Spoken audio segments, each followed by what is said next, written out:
Good afternoon, everyone. We're giving everyone just a couple of minutes to join. We'll get started.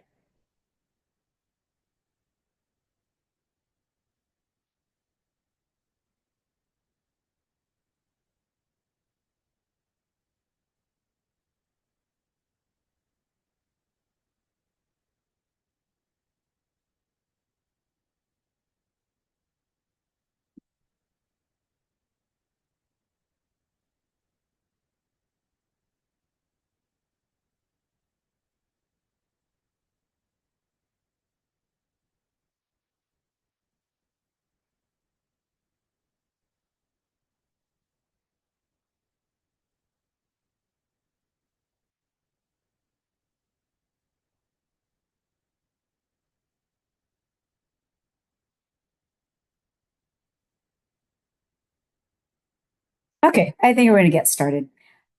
Good afternoon, everyone. Welcome to today's webinar, Toxic Metals, Exposures, Climate Risks, and Reproductive Health. I'm Rupa Basu, and I am the Senior Science Advisor at the UC Center for Climate Health and Equity. The mission of our center is to harness the expertise and leadership of the health sector to drive ambitious climate action for health and health action for climate. The center is based at UCSF and spans all 10 UC campuses and 5 health systems with over 100 affiliated faculty. Today's webinar, which is co-sponsored by the UCSF Academic Senate Committee on Sustainability, is the first webinar of our spring series on climate impacts on health across medical subspecialties, and will focus on toxic metal exposures in relation to climate risks and reproductive health. A recording of today's session will be available on our YouTube channel within a few weeks. It's now my pleasure to introduce today's moderator, Professor Sunita Ho. Professor Ho is a bioengineer. She tinkers with experiments to answer questions such as, what are metals doing to our bodies? Are they helping us or are they harming us? It turns out that the concentration of each metal on its own should be turned into a Goldilocks level. And if it's too high or if it's too low, it does a lot of harm to our bodies. This is what she works with within the framework of sudden emergence of non-communicable diseases, including knowing why minerals are forming in unwanted locations in our bodies. For these reasons, she is also a strong advocate of communicating science for public consumption and is actively involved in preparing educational modules as a member of our UCSF Academic Senate Sustainability Program, a co-sponsor of this session.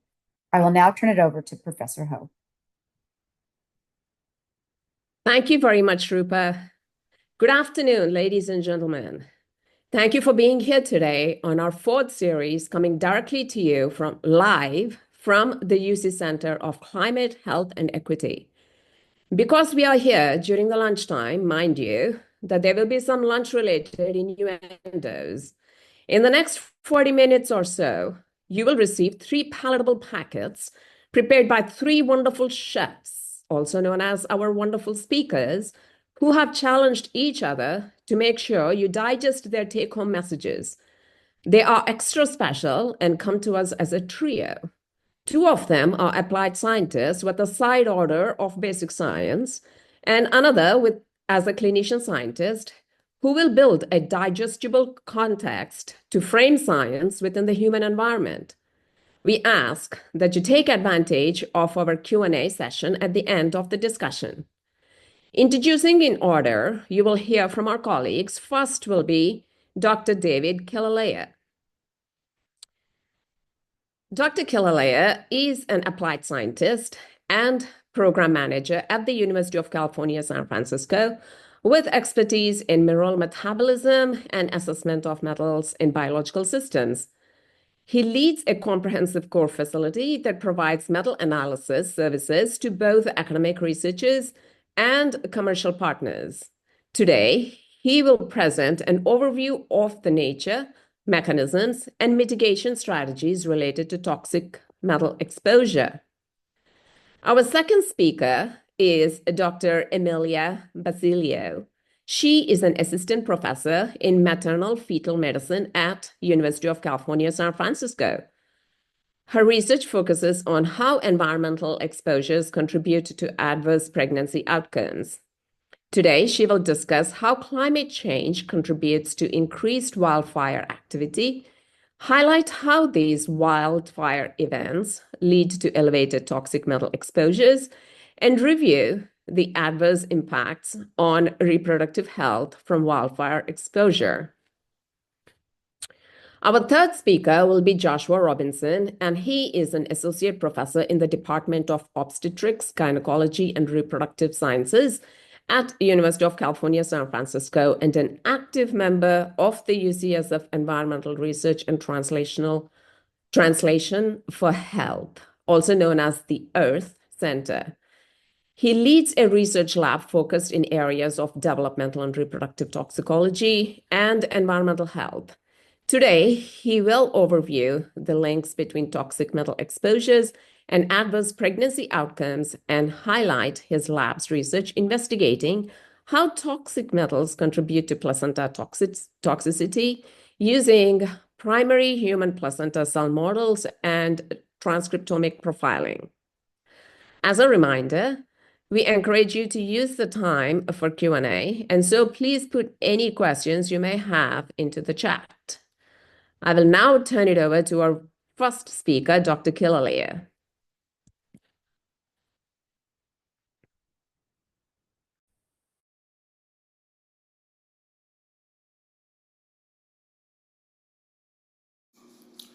Okay.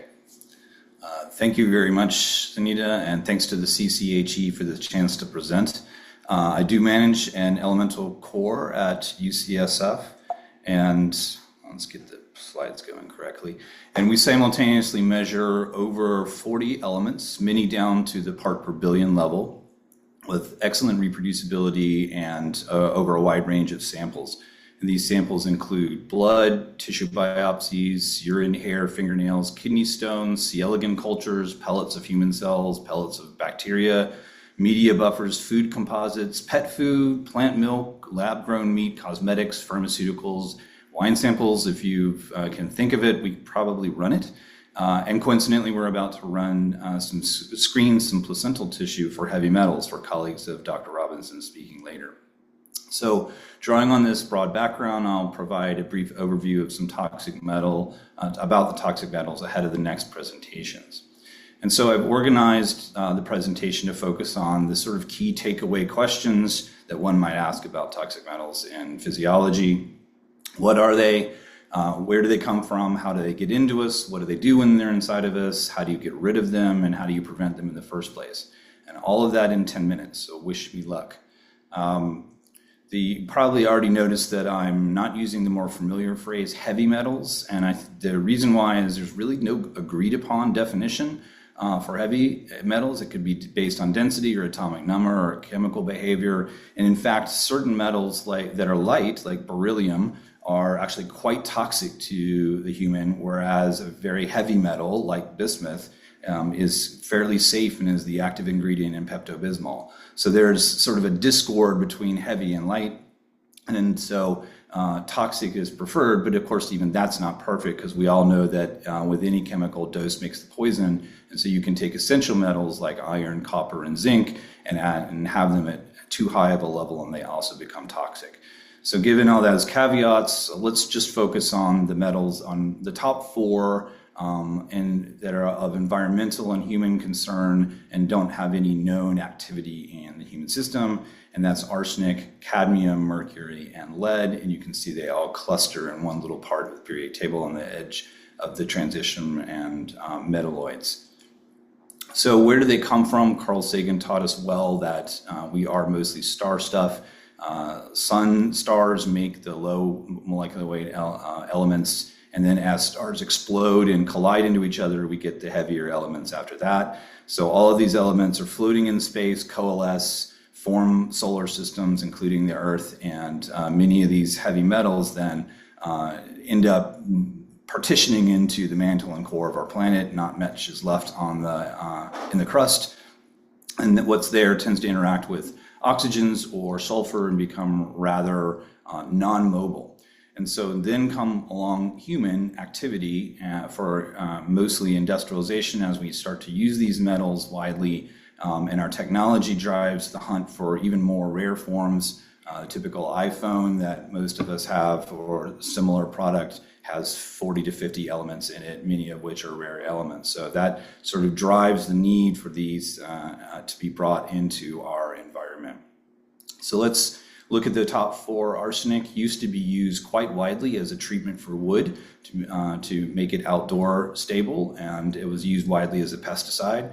Also injected into our poultry, which is an interesting story, but all of that has ceased. You still get arsenic leaking into the environment from different manufacturing industries. And when it gets into the environment, it tends to pollute our food, and grains and seafood are the most well-known for arsenic concerns.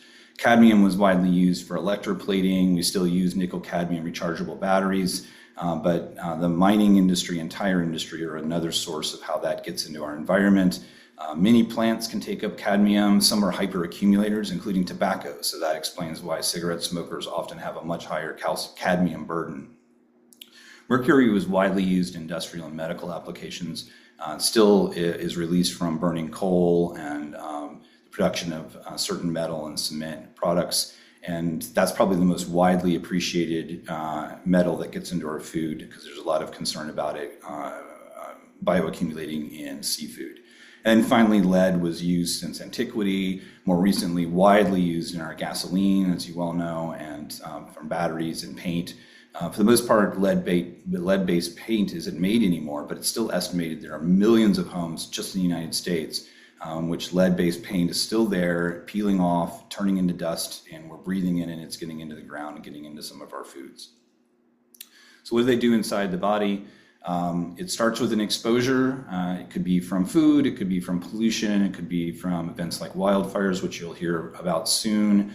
And it depends on the form and how they get into us. So inorganic toxic metals it's pretty interesting that the way that they get into us is by masquerading as nutritious metals. So like acting like zinc, but it isn't zinc. And it can get in through transporters in our body, which take zinc in.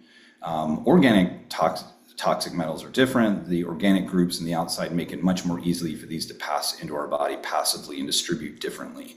So if you look at the top four and how the metals are getting in, it really depends on the form. It's impossible to give a short version of this. This is a much longer discussion, but you have inorganic, organic, and gas forms for arsenic. Probably the major inorganic form is arsenate, and that looks a lot to our body like phosphate. So that can explain some of the toxicity you can imagine and how it would get in. Cadmium masquerades as zinc, and that's not surprising because cadmium is directly below zinc in the periodic table, which means it shares a lot of chemical properties. And directly below cadmium is mercury, so you could probably guess that mercury would also, in the inorganic state, would act like zinc. But of course, organic forms exist too, and they come in through different means. And then you have lead, and lead's a little bit interesting because it can masquerade as different elements, iron and calcium, as well as zinc, depending on the system.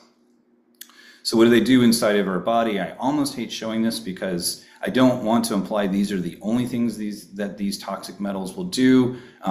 It's just the systems that we tend to identify the most or have studied the best. So for arsenic, that's going to be GI, liver, lung, kidney, and nervous system. We know that there's an association with cancer, and that any organ is going to need energy. So the disruption of phosphate cycles are going to be a problem.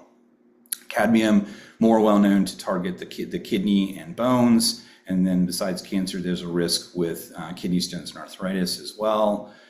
Mercury is associated with damage to the kidney, the GI, the nervous system. So cancer and cognitive loss are often touted as the hallmarks of mercury poisoning. For lead, it's pretty similar, but adding in cardiovascular disease as well, cardiovascular system as a target. And if you've scanned through these very fast slides, you will have seen a commonality in that many of the heavy metals, including these four, are binding to thiols. And those are sulfur groups that are in the amino acid cysteine, which is in most of the proteins in our body, but also in certain cofactors and antioxidants that help protect us from oxidative stress. So that is a common mechanism of 4 very different heavy metals, or toxic metals. That is a common mechanism of activity there.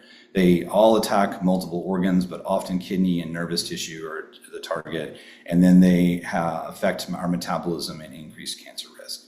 So how do you get them out? I highly recommend not trusting your favorite TikTok or YouTube channel for this. I watched a YouTube this morning from a popular health influencer, and his solution was to put a lot of cilantro all over your food. I am perfectly fine with cilantro. It tastes lovely. It's delicious. It is a plant that has phytonutrients and antioxidants, but it's not going to take all the heavy metal out of your brain, which is what that particular clip was advocating for.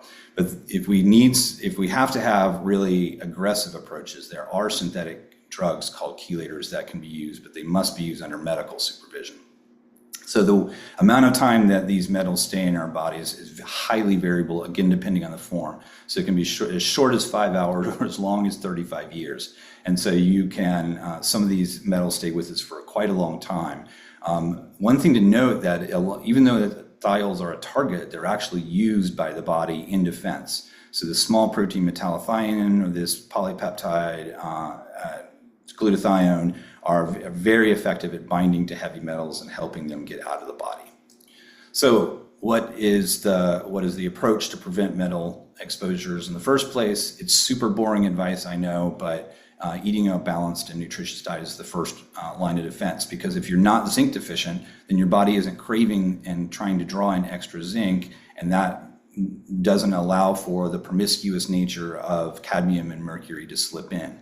So obviously avoiding exposures, cadmium from smoking, wearing masks when there's wildfire smoke around, these are all very obvious. And also probably don't trust everything you read online for identifying a heavy toxic metal poisoning. So last slide here is to give you 4 pieces of advice. Eat a wide variety of fruits, veggies, and whole grains, because you'll get your minerals, vitamins, and fiber. That will help build up your antioxidant system. Certain foods like Brazil nuts have high selenium and phytic acid. These can directly help with heavy metals. We're learning now that both pre and probiotics, so having a good microbiome, is super helpful in preventing toxic metal uptake and getting rid of it. And then when it's time to purchase food, if you buy food that is known to be contaminated with heavy metals, sometimes like spices and grains, buying from a known brand, they're going to do more testing. Okay, so after that race, I'll now pass the mic to Dr. Basilio.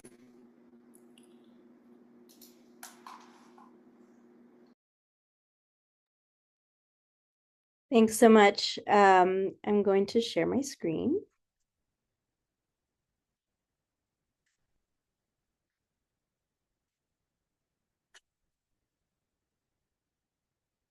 Move this Zoom out of the way.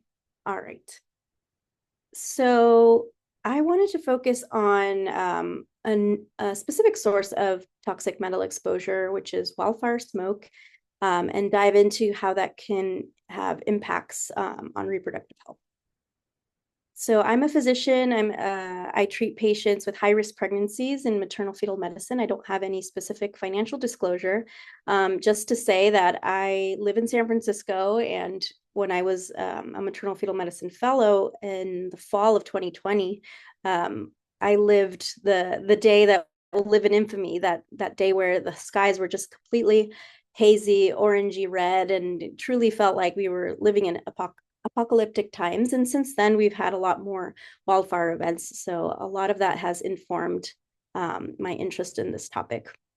So some key takeaways that we'll be reviewing are both mounting increased intensity and frequency of wildfire events, how that impacts air quality, and how certain populations, such as pregnant people, are more vulnerable to the health effects from wildfire smoke. And part of that, in addition to the particulate matter that's released, part of it is likely due to excess risk of toxic metal exposure, such as lead exposure, to the air quality.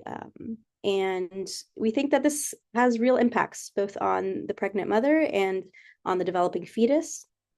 And the kind of link and the mechanism we're thinking is placentally mediated.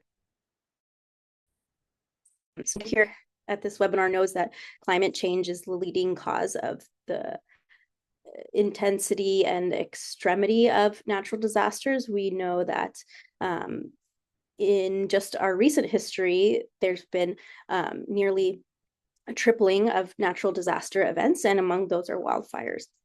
And these are impacting our health in various ways. So it's not just the smoke plumes that wildfire events are leading to, it's the heat, it's the impact on sea level, and how that impacts vector-borne illness, viruses like Zika virus and other tropical diseases that were once confined to certain places now have additional range, and that can impact our pregnant population. So even just this year, we had a very extreme wildfire event in Southern California.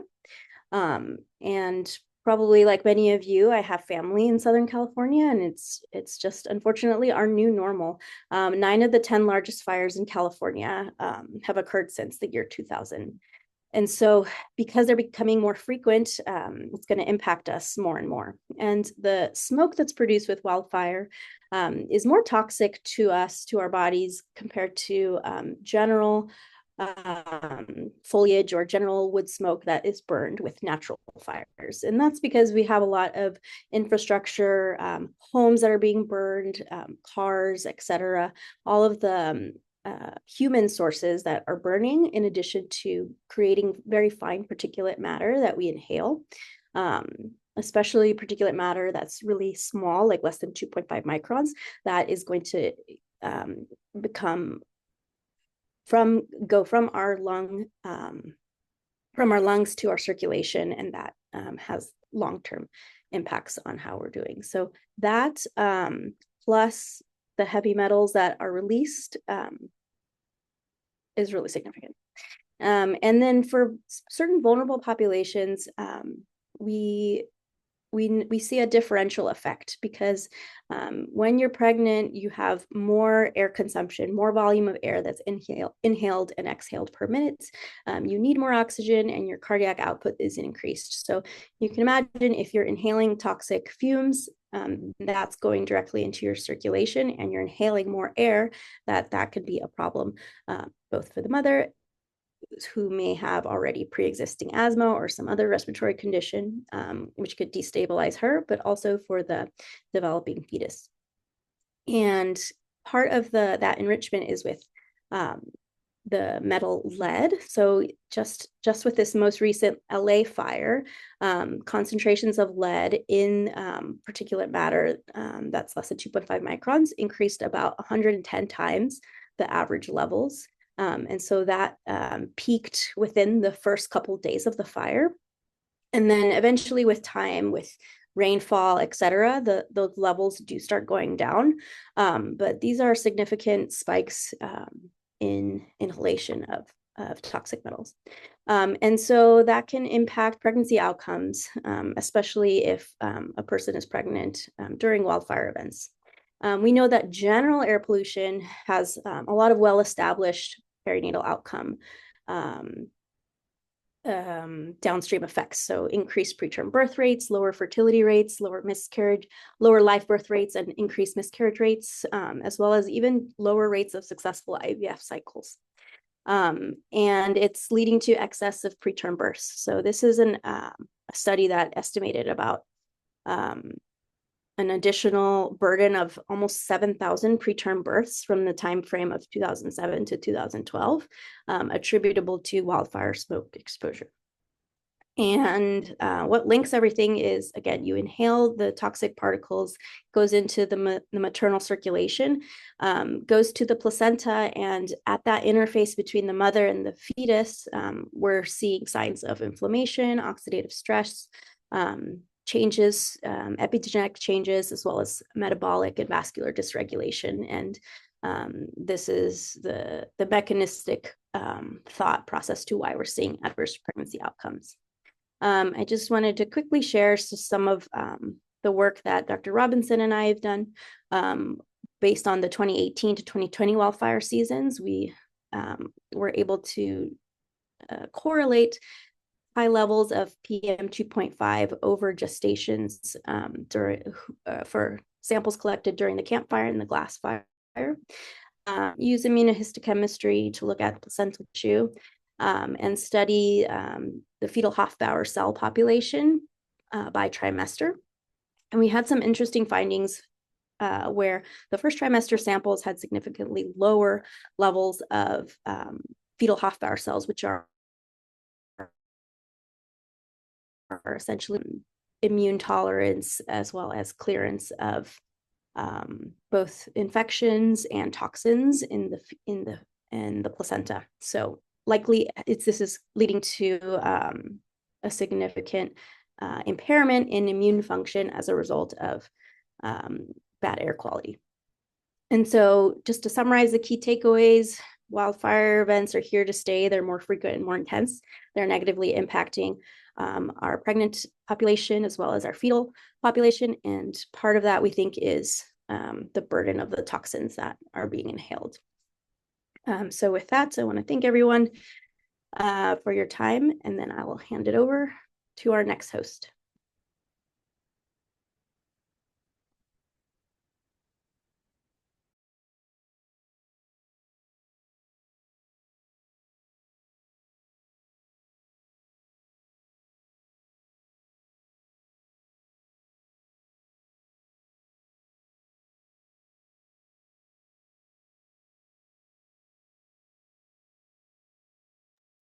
I think you're still muted, Josh. Thanks. Well, thank you, Emilia and David, for leading off this discussion, because I think there's so much that overlapped and provide a nice background to allow me to talk a little about of the work that we're doing in our group. So, as Sunita mentioned in the introduction, our group has a broad interest in understanding how environmental chemicals contribute to adverse reproductive outcomes. And in our lab, we use a variety of different approaches to understand the mechanistic links with a focus on the placenta. And we're interested in a wide range of chemicals, pesticides, flame retardants, PFAS, microplastics, wildfire smoke, as Emilia mentioned, as well as heavy metals. And we're particularly interested in toxic metals due to many of the aspects that David mentioned. They're widespread. They're found in the environment, including many sources such as food, air, water that we interact with. And specifically with adverse pregnancy outcomes, we know that prenatal exposures are linked to adverse outcomes, and this is supported both by humans studies as well as animal models. And the reported outcomes range from infertility to pregnancy complications, fetal demise, as well as teratogenicity. And while we understand some of the mechanisms that may lead to adversity, there's a lot of factors and connections that still need to be made. For example, there's many factors that contribute to sensitivity, including genetic factors, as well as the way these metals are distributed in the body. So in terms of how metals may contribute to adverse pregnancy outcomes, we know a lot in terms of the mechanisms that these compounds can cause. They induce oxidative stress, inflammation, they disrupt hormone signaling, they cause epigenetic alterations, cell death, they impair proliferation, as well as affect differentiation and cellular function, which may lead to drastic changes in important organs such as the placenta. They impact the migration, the ability of cells to invade, angiogenesis, as well as affect transport. And while we know a lot, there still remains kind of this better link that needs to be made between toxic metal exposures and adverse pregnancy outcomes. So in our group, we really focus on the impacts of heavy metals on the placenta. There's many reasons why. Obviously, some of these outcomes that we're discussing are greatly influenced by the function of the placenta. Another big factor is that the placenta serves as a sink for many toxic metals. Especially important to this is cadmium, but also other metals such as lead and mercury and arsenic are consistently identified in the placenta. And in particularly in the placenta, we focus on a population of cells known as cytotrophoblasts. Cytotrophoblasts help form the maternal fetal barrier, serving as the access way between the mom and the fetal blood supply. They also play incredible roles in implantation, uterine wall invasion, endovascular remodeling, formation of the chorionic villi, as well as interacting with the maternal immune system. And furthermore, we know that impairment of this cell population is intricately connected to a wide range of common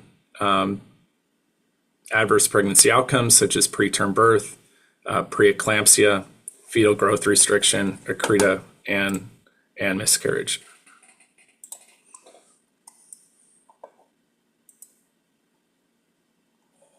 In our lab, working with Dr. Susan Fisher and her wonderful team, such as their senior scientist, Miko Kapidzic, we work with primary cytotrophoblasts and primary placental tissues that we use as in vitro systems. In a sequence of steps, we can isolate cytotrophoblasts from placental villi and plate them on Matrigel within a few hours. This is roughly about a 90% pure culture of cells.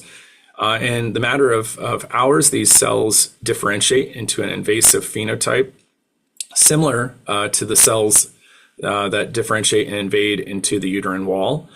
They turn on a variety of different pathways related to vasculature development, morphogenesis, and migration, as well as important factors involved in the breakdown of the extracellular matrix in the uterine tissue.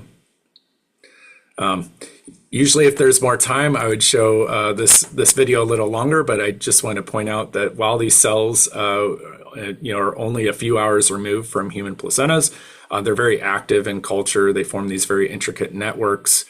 They undergo an amazing amount of remodeling. And with that, we can use these cells to test how environmental chemicals may impact the cellular and molecular aspects of these cells. So I was just going to share in the limited amount of time we have is some quick results from a current study that's ongoing in our group, where we aim to profile CTBs exposed to metals to determine potential mechanisms underlying placental toxicity. Secondly, to determine if metals such as cadmium and lead commonly contribute to pathways that contribute to toxicity and placental complications. Thirdly, to potentially identify biomarkers that are sensitive to toxic metal exposures that we can use in human studies. And finally, I'll quickly discuss the relevance of the concentrations that we use in our in vitro system. So this is just a breakdown. Essentially, we take human villus cytotrophoblasts from second trimester placentas, or this peak window in vulnerability during pregnancy. We expose them to either cadmium or lead. In this study, what we did is we performed cytotoxicity and transcriptomic assessments to identify genes and related pathways that were most sensitive to the two metals. And here in this slide, what we just show is essentially the effects on cell viability. Here these are two assays that we commonly incorporate in our workflow. One looking at cell viability using a neutral red assay. That's the top two figures. And on the bottom is an LDH release activity assay that's a proxy of cell death. And hopefully what you can see with increasing concentrations to both cadmium and lead, we see significant cytotoxicity using these two assays. Interestingly, we can compare that with other cell populations, for example, amniocytes, so another major cell population in the fetal membranes of the embryo or of the placenta, and then as well as H4 neuroblastoma cells, with being as a cell line to look at neurotoxicity. What we found, at least in this quick comparison, is that cytotrophoblasts were more sensitive to both metals, suggesting enhanced sensitivity to both of these toxicants.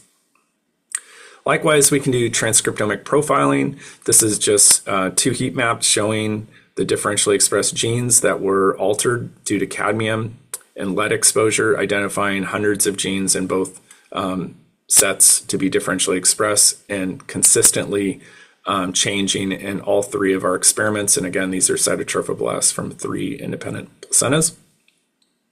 And then this here just shows essentially the pathways critical for stress and CTB function that we see are altered both by cadmium and lead. But as you can see, we see very significant enrichment of pathways important for CTB functions, such as cell migration, vasculature development, morphogenesis, to be affected by both compounds, whereas some of the pathways related to stress we see to be more affected by one metal versus the other. So for example, pathways related to cell death and differentiation, inflammation seem to be more impacted by lead, where pathways related to cell cycle arrest were more impacted by cadmium. We've also looked to see if how these profiles compare. As you can see here in the Venn diagram in the top left, we see about 20% of genes to overlap between the two metal exposures. And if we look at the correlation and fold change between cadmium and lead, this further emphasizes that these compounds work in a similar manner. Here you can see a very nice correlation in that genes that are being upregulated by cadmium are similarly being upregulated by lead. And here on the right just shows a heat map showing that this correlation is strongest looking at the two highest testing concentrations of cadmium and lead in our study. What are these common genes? Well, as was kind of alluded to by David, the most highly differentially expressed genes in both subsets are these metallothioneins, which are really important for sequestering and transport zinc. So they have very critical endogenous roles, but they also have key roles in terms of protecting against metal toxicity. And we see, as you can see in both, that these are highly important, not only in metal response, but also in protecting the placenta in this regard. We also can use this data to identify what are the genes most sensitive to metal exposure in our system. And due to time, I won't go too deep into this, but we can run an analysis called benchmark concentration modeling, essentially predicting the concentration where we would anticipate a 10% change in that gene, suggesting particular biomarkers that might be important in evaluating metal toxicity in the relationship with human exposure and placental related outcomes. And a main piece to this, whenever we use in vitro or whenever we do in vitro work and we work with varied concentrations, sometimes quite high in these systems, a question always comes back, well, what is the relevance? Well, truthfully, as I mentioned, we're exposed to heavy or to toxic metals in a variety of different ways. And in general, the population is probably exposed to, lower levels or low levels. However, there are many cases where we are exposed to these compounds at elevated levels. And there's been several studies showing associations with adverse pregnancy outcomes, for example, with miscarriage and preterm birth. And what I just want to quickly say is some of the concentrations that we would predict to see changes in vitro actually match quite well with the range of concentrations that are seen in maternal blood of cadmium and lead in the association of miscarriage as well as preterm birth, suggesting that our findings are very relevant for human exposure. So in terms of a summary of experimental results, we show that cadmium and lead impair trophoblast viability and function, and these results agree nicely with previous studies in immortalized cell lines and other placental models. We show that cadmium and lead disrupt pathways important for oxidative stress, inflammation, as well as trophoblast function, potentially linking mechanisms that underlie placental toxicity and pregnancy complications. I went through this quickly, but we propose certain molecules such as metallethionines, which have been known for a very long time as potential biomarkers, but other molecules which we didn't have time to go through. And then finally, that we believe that the predicted concentrations that induce toxicity in vitro are very relevant for human exposure and reproductive disease. So key takeaways. Toxic metallic exposures are linked to a wide range of birth defects, adverse pregnancy outcomes, long-term health effects.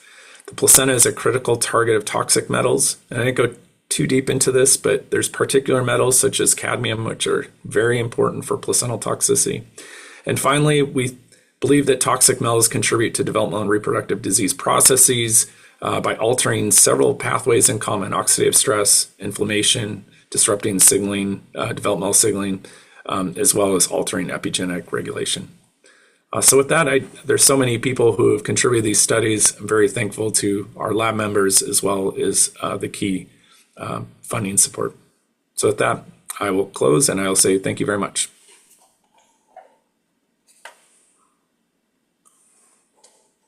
Thank you very much, David, Emilia, and Joshua. I think there are a few questions. So I can start off with the first question, which is for David, I believe. It's about the toxic metals in consumer products, such as alternative remedies included.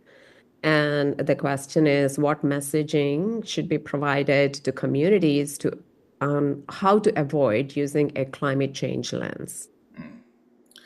Well, clearly you started with a very simple question.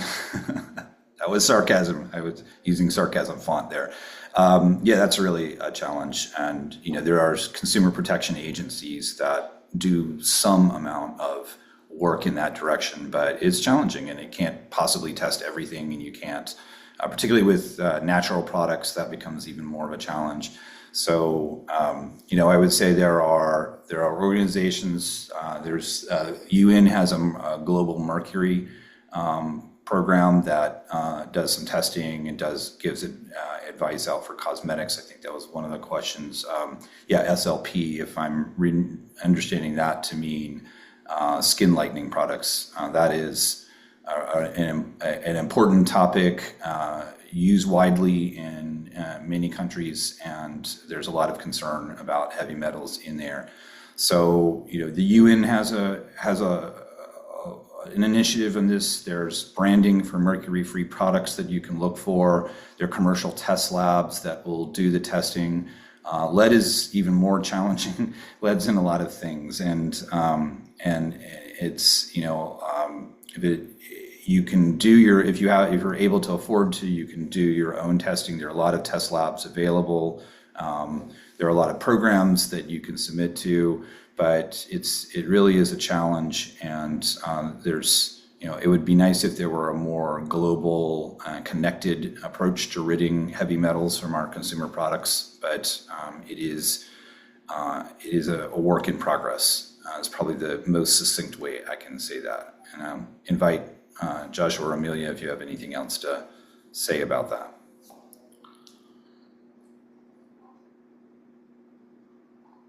Yeah, I agree that it's like the consumer disclosures are always so tricky. I think California recently, which is one good thing, recently passed something for baby foods to have disclosures on toxic metal contamination. So now, like, baby food products are going to have like a QR code that you can actually see what the levels are. So I always advise my patients to, when possible, use products that have EWG verification. When there's a wildfire event, use N95 masks to avoid inhalation. If you can afford it, buying air filtration and high quality air filters. So at least you can mitigate the risk for your in-home environment, especially if you live in an old home that has like a lot of leaky windows. But yeah, we just looked into lead testing for our apartment, and it's pretty pricey. So it's not something that everybody has access to, unfortunately.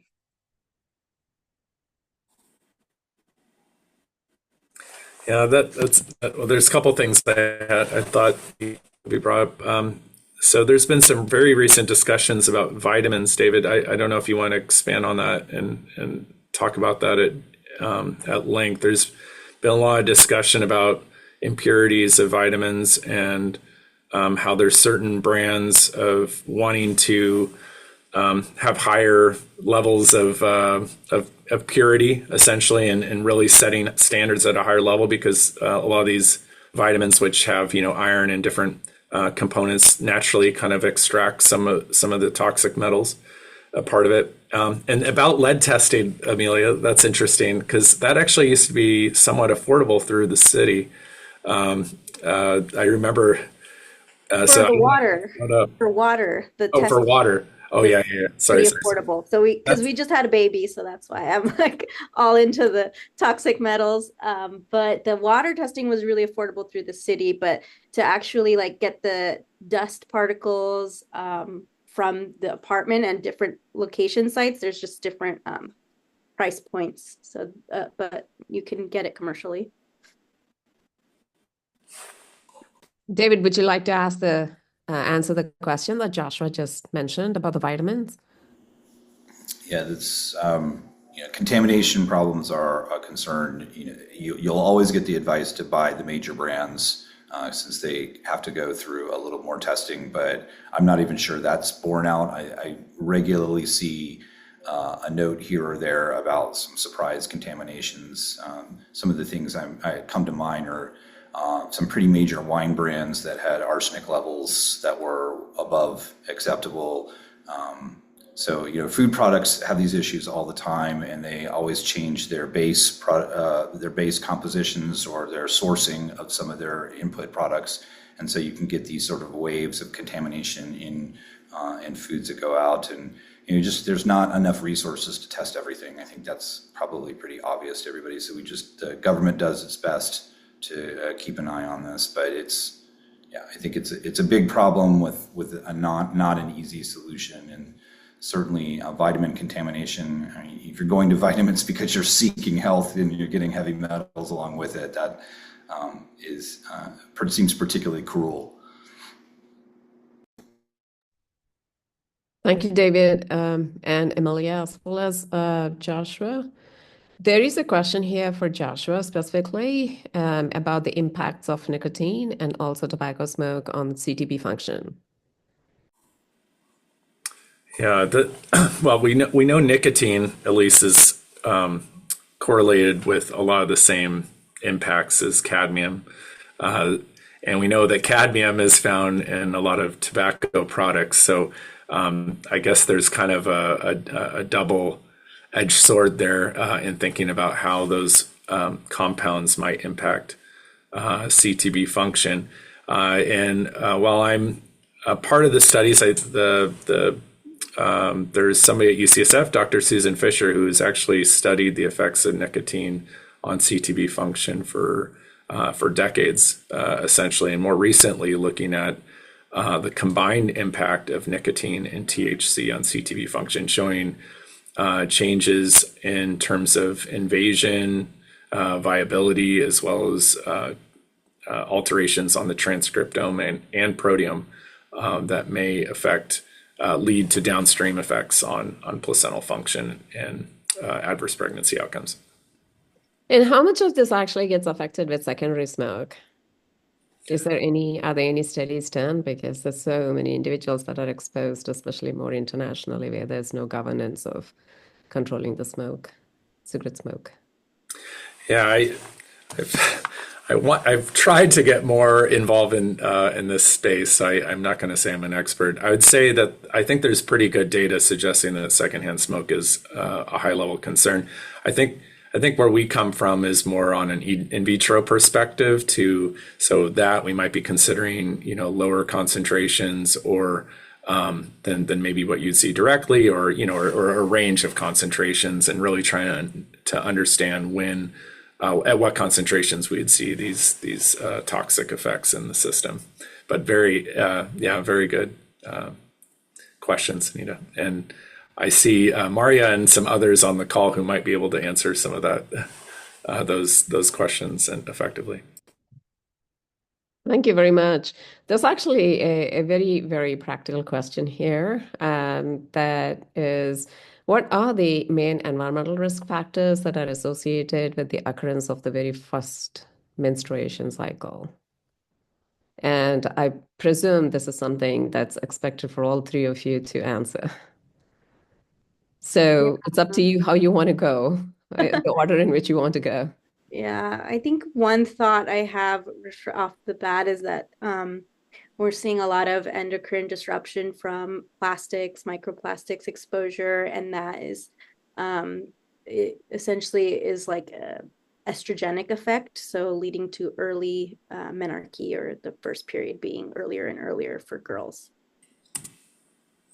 That is it's hard to, I think, fully establish that link, but maybe Josh, you know more, or David.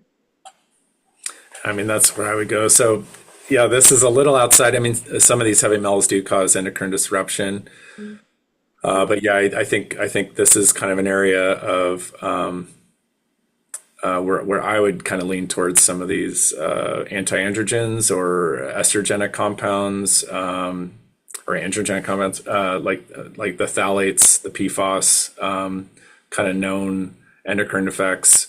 I think heavy metals covers that space a bit, but I think more traditionally we think of oxidative stress, inflammation. I don't know, some of the other functional effects that are occurring with heavy metals.